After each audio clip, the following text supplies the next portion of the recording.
Supplements में कुछ सुनने में आता है कि लेते हैं लोग, और ये भी है कि इसमें बहुत ज़्यादा डाइट लेनी पड़ती है, आपको दर्जनों अंडे खाने पड़ते हैं। और इस बारे ये में बात बिल्कुल आपकी ठीक है। देखें, डिपेंड करता है आपका गोल कितना बड़ा है, आप क्या बनना चाह रहे हैं। देखिए, अगर आपका गोल बड़ा है तो भी डेफिनेट आपकी अज़ाइम बड़े हैं, तो फिर आपकी ये सारी चीज़ें, आपकी डाइट, आपकी ट्रेनिंग, आपकी हर चीज़ जो है उसी हिसाब से आप मैनेज करते हैं ना। और जहाँ तक बात है कि अंडे कितने, तो कितने खाते हैं आप? मुझे लगता है मुझे यहाँ पे बिल्कुल सच नहीं बोलना पड़ेगा। मैं सच नहीं बोल सकता मैं। ठीक है आप, क्योंकि आप जितने खाते हैं उससे थोड़े कम बता दें हमें, हाफ कर ज़्यादा दूं? नहीं बताएं। हाँ, आप मल्टीप्लाई कर लेंगे। ठीक है, मैं खुद ही निकाल लूँगी क्या मैं।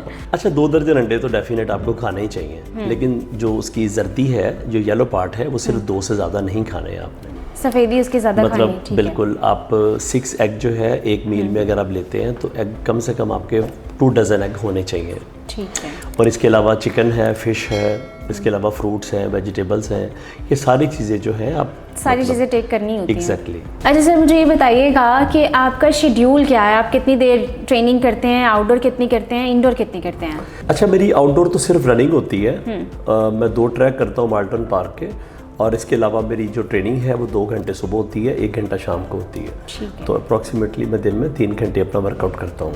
अच्छा सर, आपने कौन कौन से टाइटल जीते हैं? जी, मैं 2007 में मिस्टर लाहौर गोल्ड मेडलिस्ट हुआ था। 2007 में ही मैं लाहौर डिवीज़न गोल्ड मेडलिस्ट हुआ था। 2009 में फिर मैं वर्ल्ड चैम्पियनशिप के लिए यूएसए चला गया। 2021 में मैं मास्टर मिस्टर पंजाब हुआ था। 2022 में मिस्टर पाकिस्तान डे हुआ। फिर 2022 में मैं मास्टर मिस्टर पाकिस्तान हुआ। अच्छा, इस सब का क्रेडिट किसको देना चाहेंगे? क्योंकि हर इंसान की लाइफ में कोई ऐसा पर्सन होता है जिसके लिए आप कर रहे होते हो कि मुझे ये करना है, मेरे बाबा मामा या कोई और अदर मेंबर।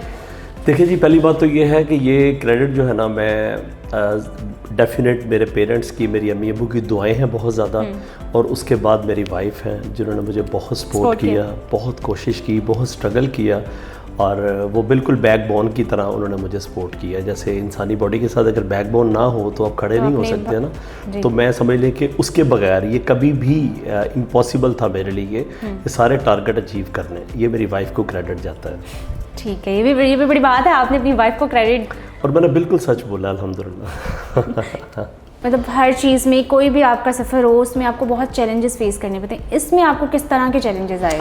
देखिए, मैं एक बिजनेसमैन बंदा हूँ, मैं पब्लिक फिगर हूँ, मेरा थोड़ी सोशल एक्टिविटी ज़्यादा है, और इस वजह से मुझे थोड़ा स्ट्रगल इसलिए भी करनी पड़ती है कि मेरा ट्रिपल चीज़ें शेड्यूल बहुत टफ है, मेरे पास टाइम नहीं होता। लेकिन इस टाइम से टाइम निकालना, ये भी एक डिफरेंट जॉब है, प्रॉपर बड़ी मेहनत का काम है। फिर मुझे उस टाइम को, उस कीमती टाइम में से स्पेशल टाइम निकालना भी एक ख़ास मेरे लिए मुश्किल है थोड़ा, लेकिन अल्हम्दुलिल्लाह मैनेज कर लेता हूँ। फिर मैं डिपेंड करता है ना आपकी लाइफ की प्रेफरेंसेस क्या हैं, तरजीहात क्या हैं, आप क्या करना चाहते हैं। सुम्मा अल्हम्दुलिल्लाह मैं जो करना चाहता हूँ अल्लाह ताला मुझे कामयाबी दे देते हैं। और मैं नियति, इसमें नेक नियति कह सकते हैं, इंसान की नियत अच्छी हो तो वो चीज़ आपको मिल जाती है। ये भी बात ठीक है। बस मैं ये समझता हूँ कि पेरेंट्स की दुआएं अगर साथ हो ना तो आपकी कामयाबी 100% यकीनी है।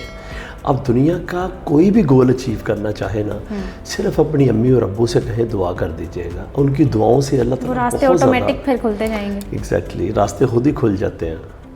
अच्छा, मेरा मानना यह है कि अगर आपने अपनी ज़िंदगी में 2 माओं की दुआएं ले ली है ना, तो आपको दुनिया और आखिरत में कोई मुश्किल नहीं होती। एक माँ आपकी अपनी, और एक वो माँ जो आपके बच्चों की है। ये बहुत बड़ी बात की है आपने।